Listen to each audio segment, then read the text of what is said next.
प्रभु मृत्युंजय ठाकुरे महाप्रभु हे बाबा धवलेश्वराय बालालिंगाय नमो नमः।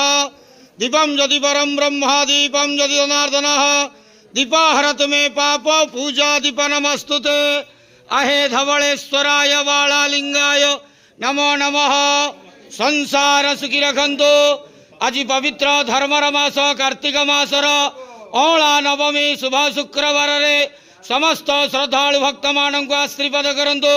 मनस्कामना पूर्ण करंतु। कर्म क्षेत्र उन्नति करंतु। ग्रहरिष्ट खंडन करंतु। जगतर मंगल करंतु। विश्वर कल्याण करंतु। आपणकर नाम विख्यात करंतु। सेवकर डाक श्रवण करंतु। समस्त गुआवसा भक्त मानकर मनस्कामना पूर्ण करंतु। जो जो भक्त माने आपण पाखरे मानसिक रखिछंती तांका मानसिक पूर्ण करंतु। धवलेश्वराय बालालिंगाय नमो नमः। संसार सुखी रखंतु आनंद केवार हरि बोलो।